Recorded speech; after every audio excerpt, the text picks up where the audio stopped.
أعوذ بالله من الشيطان الرجيم. بسم الله الرحمن الرحيم. الحمد لله والصلاة والسلام على رسول الله وعلى آله وصحبه كافة. Pelajaran pertama, agama Islam.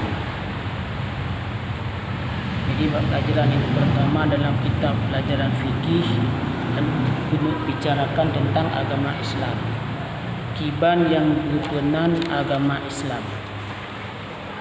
Agama Islam ialah agama yang telah disampaikan Nabi Muhammad sallallahu alaihi wasallam kepada seluruh manusia untuk keselamatan dunia akhirat. Yang maksud agama Islam, sebuah agama yang dipesampo kepada Nabi Muhammad oleh Allah Subhanahu wa taala melalui malaikat Jibril, sehingga Nabi Muhammad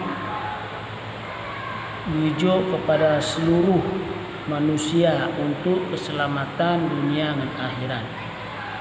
Tujuan Rasulullah dipesan keputruh agama ke kitanyo yang selamat kitanyo dunia dan akhirat. Ya. Kemudian rukun Islam 5 macam. Pertama, mengucap 2 kali masyahadat. Kedua, mengerjakan sembahyang.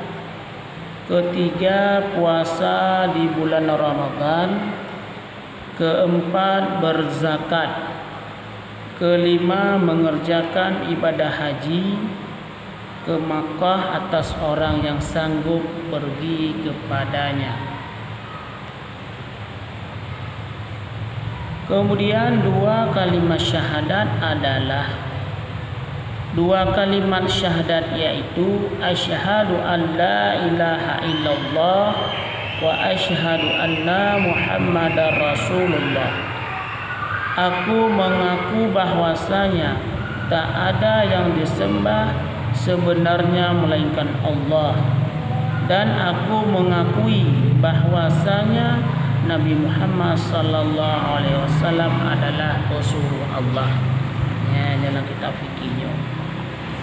Ya, penjelasan tentang 2 kalimat syahadat. Kemudian penjelasan tentang sembahyang. Arti sembahyang ialah menyembah Allah Subhanahu wa taala, Tuhan yang telah menjadikan seluruh alam ini.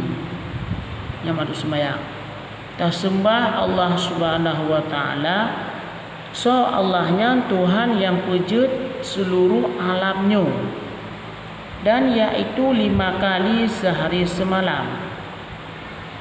Kita sembah Allah surah semalam na 5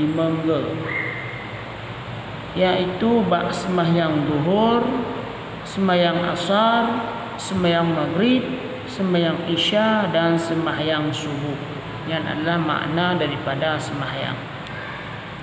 Kemudian puasa Ramadan. Arti puasa.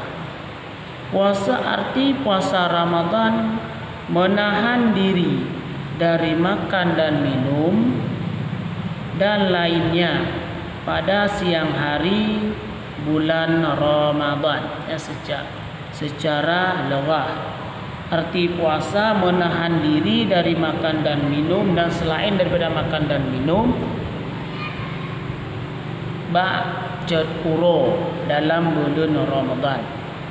Kemudian berzakat.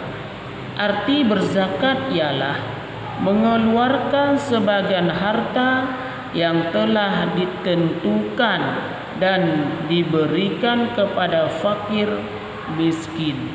Yang arti zakat, tajuk sebagian harta kitanya yang kali ditentukan dalam syarak, dan tajuk kepada fakir miskin. Yang maksud berzakat. Kemudian yang terakhir, mengerjakan ibadah haji. Arti mengerjakan ibadah haji adalah, ibadah haji ialah beberapa pekerjaan beberapa pekerjaan yang dilakukan di Arafah dan Mina, Muzdalifah, Makkah mulai dari 9 Zulhijjah sampai tanggal 13 Zulhijjah, yang adalah maksud daripada mengerjakan ibadah haji. Takubur di dalam ibadah haji tersebut di Arafah, di Mina, di Muzdalifah, di Makkah mulai dari tanggal 10 Zulhijjah sampai tanggal 11 Zulhijjah. Wallahu a'lam bishawab.